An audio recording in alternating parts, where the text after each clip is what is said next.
Hello friends, welcome to Kongu Neela சோருவின் ஓணம் வாழ்த்துக்கள். நம்ம இன்றைக்கி பார்க்க போகிற ரெசிபி ஒரு traditional recipe, Kerala Onam special இஞ்சி புளி. ஸ்கிப் பண்ணாமல் பாருங்கள், சிம்பிளாக எப்படி செய்கிறது அப்படிங்கிறத அவங்க கூட ஷேர் பண்ணியிருக்கேன்.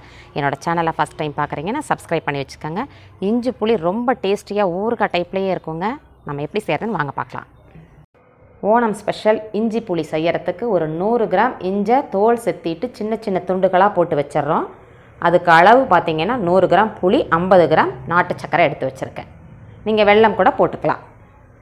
இப்போ கடாயை எடுத்து வச்சிட்டோம். ஒரு 50 கிராம் தேங்காய் எண்ணெய் ஊற்றிக்கணுங்க. தேங்காய் எண்ணெயில் தான் செய்யணும். எண்ணெய் காயிற வரைக்கும் வெயிட் பண்ணிவிட்டு அந்த 100 கிராம் இஞ்சி துருவலை எடுத்து துண்டு துண்டாக வச்சுருக்கதை எடுத்து போட்டுக்கிறோம். 2 பச்சை மிளகாய் அதோட போட்டுட்டு நல்லா பொரிஞ்சு வர வரைக்கும் நல்லா வதக்கி விடணும். நல்லா மொறுன்னு வர்ற வரைக்கும் நல்லா வதக்கி விடணும். தேங்காய் எண்ணெய்ங்கிறனால உங்களுக்கு அடியில் பிடிக்காது, ஈஸியாக கிளறிகிட்டே இருக்கலாம் கடைசி வரைக்கும். ஒரு 5 நிமிஷம் வரைக்கும் நல்லா கிளறி அந்த இஞ்சியோட பச்சை வாசம் போகிற வரைக்கும் நல்லா மொறுன்னு பண்ணிடணும்.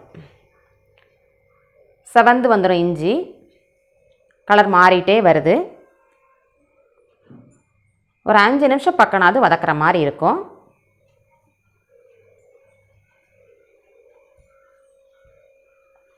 ஒரு 50 கிராம் அளவுக்கு இந்த இஞ்சி வந்துருச்சு பாருங்கள், கம்மியாக கரெக்டான திட்டத்துக்கு வந்துருச்சு. ஒரு கருவேப்பிலை ஒரு கொத்து போட்டு அப்படியே ஒரு பெரட்டிட்டு, இந்த கருவேப்பிலை போடுறப்போ நமக்கு வயிற்றுக்கு நல்ல குளிர்ச்சியாக இருக்கும்.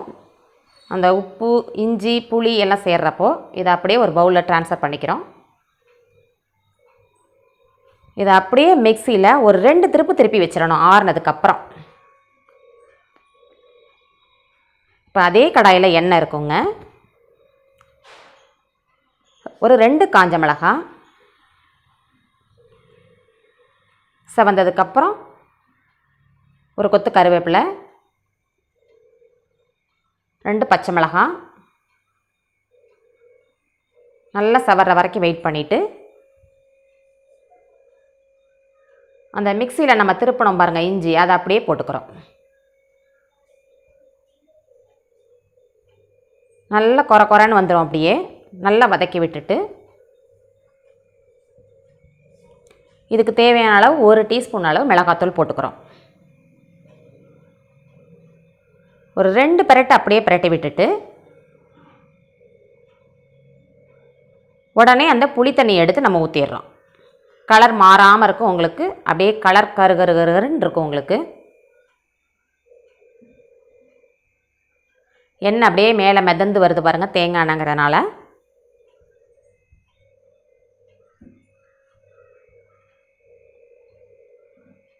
கொதிக்கிற வரைக்கும் வெயிட் பண்ணிவிட்டு கொதித்ததுக்கப்புறமா தேவையான அளவு 1 டீஸ்பூன் அளவு உப்பு, கல் உப்பு போட்டுக்கிறேன்.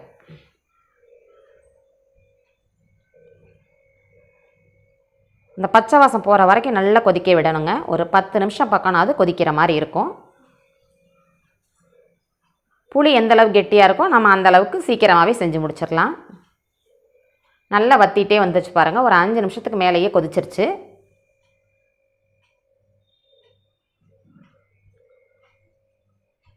அந்த எண்ணெய் பிரிஞ்சு வருது பாருங்கள்.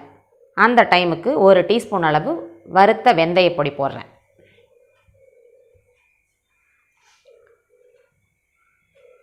இந்த வெந்தய பொடி போடுறது உங்களுக்கு நல்லா வயிற்றுக்கு நல்லா குளிர்ச்சியாக இருக்கும். ஒரு 50 கிராம் சர்க்கரை இப்போ அதிலே போட்டுடுறோம்.